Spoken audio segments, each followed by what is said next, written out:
Assalamualaikum warahmatullahi wabarakatuh. Perkenalkan, nama saya Sofyan Putra Ali Yusuf dengan NIM 253307621016 dari program studi Agribisnis Fakultas Pertanian Universitas Prima Indonesia.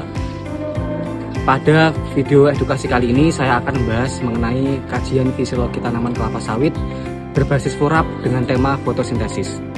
Dalam pembahasan ini saya tidak hanya menjelaskan teori fotosintesis saja, tetapi juga bagaimana proses tersebut berpengaruh terhadap produktivitas tanaman kelapa sawit, bagaimana respon tanaman terhadap lingkungan, serta bagaimana konsep FORAP dapat diterapkan di lapangan. Kelapa sawit merupakan salah satu tanaman perkebunan yang sangat penting di Indonesia karena menghasilkan minyak nabati dengan produktivitas yang tinggi. Namun, produktivitas tersebut sangat dipengaruhi oleh proses fisiologi tanaman, terutama fotosintesis. Oleh karena itu, memahami fotosintesis sangatlah penting agar pengelolaan tanaman dapat berjalan lebih efisien, efektif, dan juga berkelanjutan. Selamat menyaksikan. Fisiologi tanaman adalah ilmu yang mempelajari proses kehidupan yang terjadi di dalam tubuh tanaman. Pada tanaman kelapa sawit, fisiologi sangat berpengaruh terhadap pertumbuhan, pembentukan buah, dan hasil produksi minyak. Salah satu proses fisiologi terpenting adalah fotosintesis. Fotosintesis merupakan proses pembentukan makanan oleh tanaman menggunakan cahaya matahari, air, dan karbon dioksida. Hasil fotosintesis berupa glukosa akan digunakan tanaman sebagai sumber energi untuk pertumbuhan akar, batang, daun, pembentukan bunga, hingga produksi tandan buah segar. Semakin optimal proses fotosintesis, maka semakin baik pula produktivitas tanaman kelapa sawit. Fotosintesis terjadi terutama pada bagian daun yang memiliki klorofil. Dalam proses ini, tanaman menyerap karbon dioksida dari udara melalui stomata dan menyerap air dari tanah melalui akar. Dengan bantuan energi cahaya matahari, tanaman mengubah air dan karbon dioksida menjadi glukosa dan oksigen. Persamaan sederhananya adalah karbon dioksida ditambah air dengan bantuan cahaya matahari dan klorofil menghasilkan glukosa dan oksigen. Pada tanaman kelapa sawit, luas daun sangat mempengaruhi kemampuan fotosintesis. Semakin banyak daun sehat dan hijau, maka semakin besar kemampuan tanaman menghasilkan energi. Energi inilah yang nantinya digunakan untuk pembentukan tandan buah segar dan minyak sawit. Selain menghasilkan energi untuk pertumbuhan tanaman, hasil fotosintesis juga sangat menentukan kualitas produksi kelapa sawit. Tanaman yang mampu melakukan fotosintesis secara optimal biasanya memiliki pertumbuhan daun yang lebih baik, warna daun lebih hijau, dan pembentukan tandan buah yang lebih maksimal. Pada tanaman kelapa sawit, daun merupakan organ yang sangat penting karena menjadi tempat utama berlangsungnya fotosintesis. Oleh karena itu, kondisi daun harus dijaga agar tetap sehat dan tidak mengalami kerusakan akibat hama, penyakit, maupun kekurangan unsur hara. Semakin luas permukaan daun yang terkena cahaya matahari, maka semakin tinggi pula kemampuan tanaman menghasilkan energi.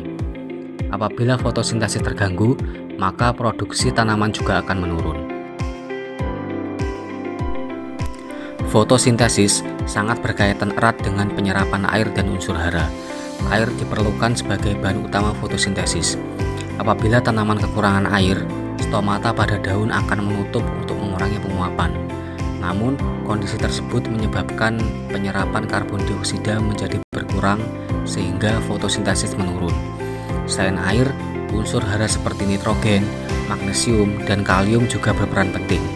Nitrogen membantu pembentukan klorofil. Magnesium merupakan inti dari molekul klorofil, sedangkan kalium membantu pengaturan buka tutup stomata. Jika tanaman kekurangan unsur hara, daun akan menguning dan kemampuan fotosintesis menurun. Akibatnya, pertumbuhan tanaman menjadi lambat dan produksi tandan buah segar berkurang. Hasil fotosintesis digunakan tanaman untuk pertumbuhan dan perkembangan. Energi hasil fotosintesis membantu pembentukan akar yang kuat, batang yang kokoh, daun yang sehat, dan pembentukan bunga serta buah. Pada tanaman kelapa sawit, produksi tandan buah segar sangat dipengaruhi oleh jumlah energi hasil fotosintesis. Tanaman dengan daun sehat dan proses fotosintesis optimal biasanya memiliki produksi lebih tinggi. Sebaliknya, tanaman yang mengalami stres lingkungan akan mengalami penurunan fotosintesis sehingga produksi buah menurun. Contohnya, pada musim kemarau panjang, tanaman mengalami kekurangan air. Akibatnya, stomata menutup, fotosintesis menurun, dan produksi tandan buah segar dapat turun beberapa bulan setelah stres terjadi. Hal ini menunjukkan bahwa fisiologi tanaman sangat mempengaruhi produktivitas kelapa sawit. Proses fotosintesis dipengaruhi oleh berbagai faktor lingkungan. Faktor pertama adalah cahaya. Tanaman kelapa sawit membutuhkan intensitas cahaya yang cukup untuk menghasilkan fotosintesis optimal. Jika cahaya terlalu rendah, produksi energi tanaman juga menurun. Faktor kedua adalah suhu. Suhu yang terlalu tinggi dapat meningkatkan penguapan sehingga tanaman mengalami stres, sedangkan suhu terlalu rendah dapat memperlambat aktivitas enzim fotosintesis. Faktor ketiga adalah ketersediaan air. Air sangat penting untuk menjaga tekanan turgor sel dan mendukung proses metabolisme tanaman. Kekurangan air menyebabkan tanaman menutup stomata sehingga penyerapan karbon dioksida menurun. Faktor berikutnya adalah nutrisi. Pemupukan yang tepat membantu pembentukan daun hijau sehat sehingga kemampuan fotosintesis meningkat. Selain cahaya, suhu, dan air, kondisi tanah juga sangat mempengaruhi proses fisiologi tanaman kelapa sawit. Tanah yang subur dan memiliki kemampuan menyimpan air dengan baik akan membantu akar menyerap air dan unsur hara secara optimal. Sebaliknya, tanah yang terlalu kering atau miskin unsur hara dapat menyebabkan pertumbuhan tanaman terganggu. Perubahan iklim juga menjadi tantangan dalam budidaya kelapa sawit. Curah hujan yang tidak menentu dan suhu yang semakin tinggi dapat mempengaruhi keseimbangan fisiologis tanaman sehingga produktivitas sawit menjadi menurun. Karena itu, diperlukan pengelolaan lingkungan yang baik agar tanaman tetap mampu melakukan fotosintesis secara optimal. Dalam pengelolaan fisiologi tanaman kelapa sawit, konsep FURAP sangat penting untuk diterapkan. Yang pertama adalah fast atau cepat. Tanaman kelapa sawit yang sehat memiliki respon fisiologis yang cepat terhadap lingkungan. Contohnya, tanaman dengan akar sehat mampu menyerap air dan unsur hara lebih cepat sehingga proses fotosintesis berjalan optimal. Hal ini mempercepat pertumbuhan daun dan pembentukan buah. Kecepatan respon fisiologis tanaman sangat penting terutama saat kondisi lingkungan berubah. Tanaman yang mampu beradaptasi lebih cepat biasanya memiliki tingkat pertumbuhan dan produktivitas yang lebih baik dibanding tanaman yang lambat merespon lingkungan. Yang kedua adalah unggul.